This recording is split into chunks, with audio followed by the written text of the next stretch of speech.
What's up, everybody? Welcome back to Pens and Tea. My name is Carrie, and today we're going to revisit the Lamy Safari.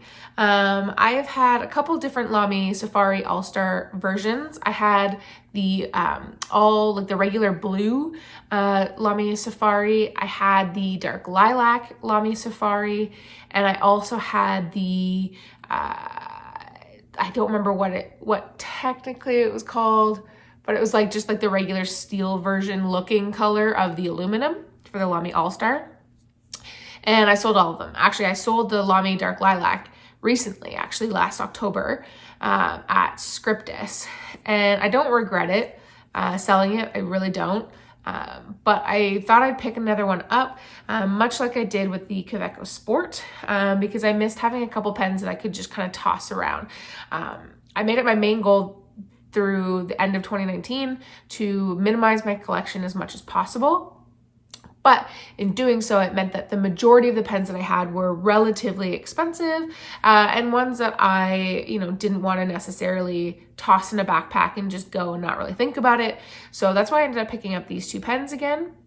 And this one is the blue macaroon color. I don't know how many more places you can get this specific color from. I know Wonder Pens in Toronto, where I picked this up, still has them. But I think a lot of US-based retailers are sold out. So typical Lamy Safari design, I've done full reviews of that before. I'll link up there, so I won't go too into detail.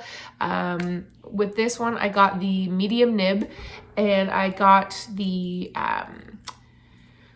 Lamy tourmaline ink with it as well. So that's what is in here. I did not buy this converter because I already had one.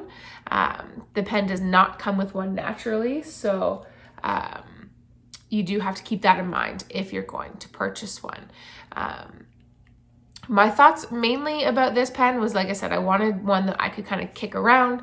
The tri-level grip, if you want to call it that, is not intrusive to me. I know some people love it, some people hate it.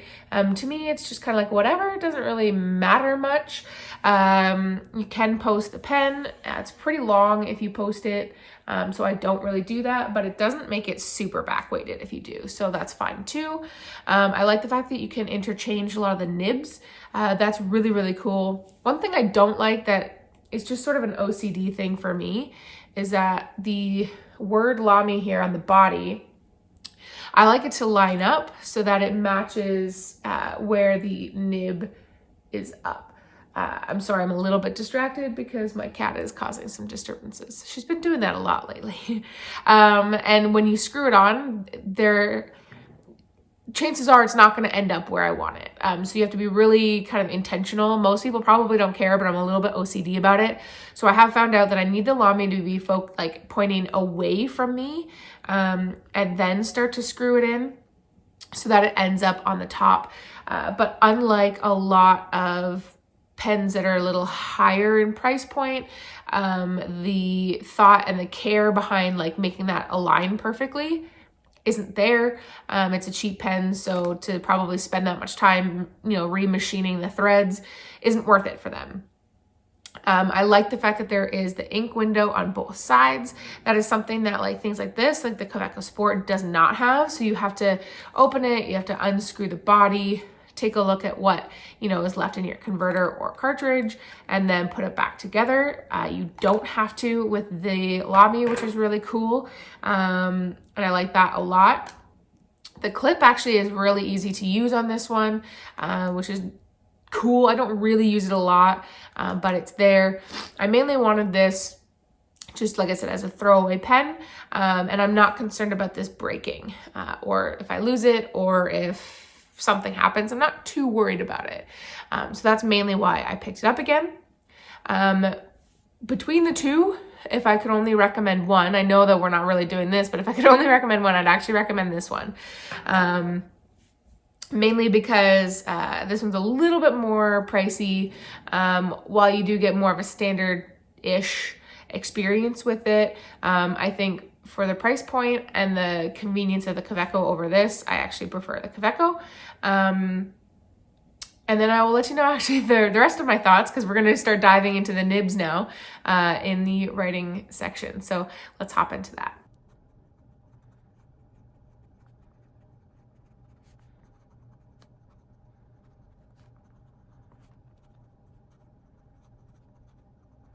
Okay, so this is the Lamy Safari, the blue macaroon color. The ink for today is Lamy Tourmaline. It's quite a nice ink. I like it. Actually, if you hear that, what you're hearing there is what actual scratchy nib is like. But if I go this way, you won't hear it as much. The reason being, these tines are not aligned. The pen came with misaligned tines. I have not fixed them because when I do reviews, I use it straight out of the box. I never alter the nib before I do a review. So it's a smooth writer if you hold it towards the left, but if you rotate the nib towards the right, you get that scratch. And that is because the tines are slightly misaligned, so you're catching the paper on that down nib, or down tine. Not a crazy difficult thing to fix. Just thought you all should know before I do anything. Reverse writing. Very scratchy, but doable. With any Lamy I've ever had. That scratch though, you know, flow keeps up really well.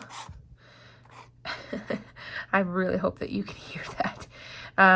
It's not an overly wet writer. This is not the driest Lamy nib I've ever had. It's not nearly as dry as like a Twisby would be. But it's certainly not a gusher of a pen. But I think, you know, it's good enough pen. Like I said, I'm disappointed that the feet or the nibs tines, the nibs tines are not perfectly aligned. So just keep that in mind, that if you pick one up, you may have to do a little bit of surgery to fix the tines. It's really difficult to tell, like to show you.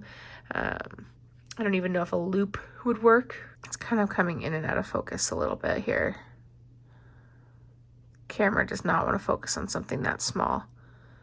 But if you can sort of see there, the left one is ever so slightly higher. So yeah, the tines definitely misaligned. But I think it's a decent pen. Nothing too crazy, nothing too special about it. It's just kind of a throwaway pen, but that's why I wanted to have a pen like that, so that I can just kind of chuck it and just call it a day. I will fix the tines though, because that scratch just irritates me. But yeah, if you like this video, guys, hit that like button. If you liked it a lot but haven't yet done so already, please do hit the subscribe button. New videos come out every Monday and Friday, and the occasional Q&A on Tuesdays or Thursdays. Hit up that subscription box, please, and thank you. We're so close to 10,000. We're so close. We're less than 100 away, and it's gonna be dope.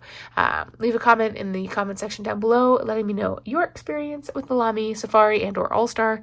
And guys, as always, I'll see you next time. Bye.